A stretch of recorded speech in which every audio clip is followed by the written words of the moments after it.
Hey guys, it's Greg. So in this video we want to show you a review of Europa Universalis. It took us ages to prepare this video because the game is so complex. We had to spend so much time on reading the rulebook and just playing the game.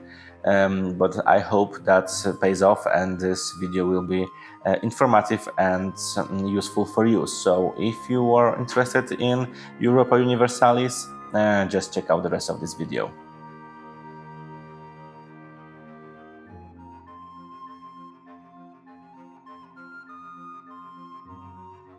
Designers of Europa Universalis achieved a true sandbox experience without the game being all over the place.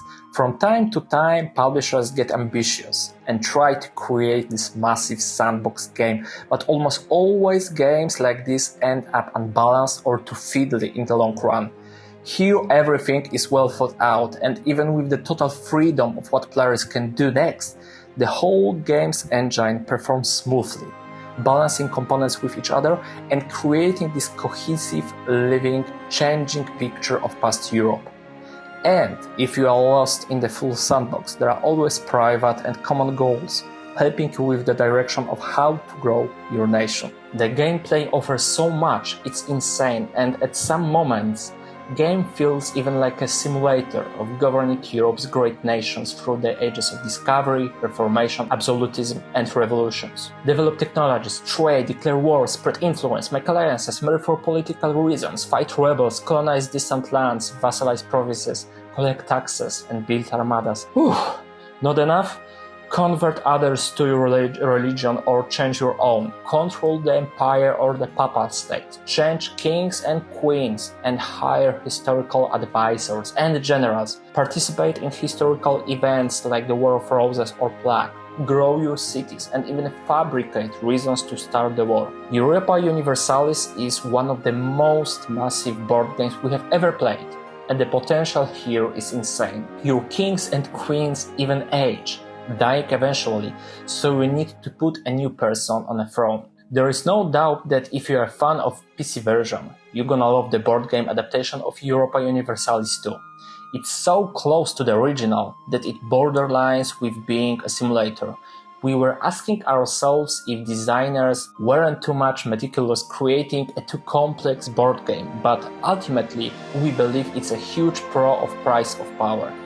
Designing such a comprehensive game when most publishers streamline their games is a real tribute to the veterans. Europa Universalis is targeted at a narrow group of board gamers, and the final result is worth their attention. There are a few scenarios available, each with a different setup covering different parts of history. Each scenario offers a different level of complexity and, what's more importantly, different playtime. This is a very good move, because when the simplest game can end below 3 hours, then the longest one can easily last up to 8 hours and more. I would even say that 4 players game with the most complex scenario can take longer than Twilight Imperium with 6 players, but this is the price for such scale and epic experience. And if you don't have that much time, you can always pick the simplest scenario, which is still challenging and offers most of the whole Europa Universalis experience. One mechanic that makes this game stand out in particular are the events available to all players. At the beginning of each era, you need to draw event cards equal to the number of players plus 1. Then, during the action phase, besides plenty of other actions, each player needs to pick and resolve one of the events. In the deck of the events, we have neutral ones, where usually every player suffers because of them, like Plague. And then we have the events tied with specific nations participating in the session, like Iberian Wedding. The whole innovation here is about who activates this card and which option they choose. If the Castile player will be the first one to grab this card, he will probably choose the Mary Isabel I to strengthen his influence on the Iberian Peninsula. But seeing benefits for the Castile, the player having a turn before can activate this event and choose another option, forcing Castile player to marry the local, which provides him a weaker effect, plus player activating this event not only gets some benefits described on the card, but also will change his active ruler for Isabel I, providing plenty of monarch power. It's only one example, and we have plenty of various historical events affecting the situation on the board very differently. It's not only a well-designed mechanic, giving another layer of strategy and interaction between players, but it's also simply epic and highly immersive.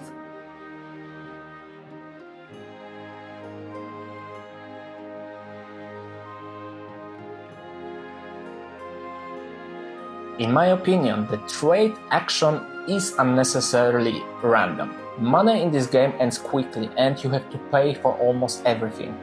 The easiest way to get some cash is a loan, lowering your income as long as you will not pay it back, and mentioned just before trade. Perform this action, you spend diplomatic power to draw 3 merchant cards, each showing a few areas. Among them, you usually try to find the area where your merchants are available and where you have the most wooden components to raise the amount of cash you can gain. The problem is, the map offers plenty of such trade areas, so it's not that uncommon for you to not draw a zone with your merchants on it. This way you can lose your turn for just 2 ducats and without having any influence to prevent it. At the same time, another player can get lucky and gain even 20 ducats. I would definitely prefer to have a display with trade cards than draw them blindly. If you are a slave with historical geography as we are, it's possible you are going to have the same problem during the first session as we had. The total size of the board is huge, but when it comes to checking the specific regions for its provinces and symbols, it's difficult for the newbies. Some regions are filled with names and icons, and if you add to these wooden elements, you need a while to spot what is where. I understand it's a compromise between being faithful to the original and not having even the bigger board, but simply keep this in mind.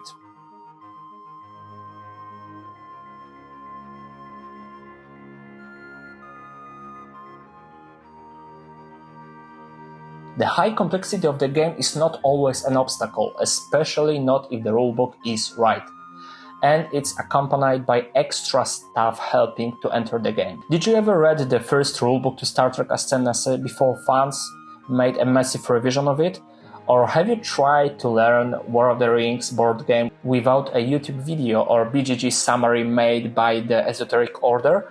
Europa Universalis is even tougher, I dare to say significantly tougher. As I mentioned previously, a number of actions and situations here are insane.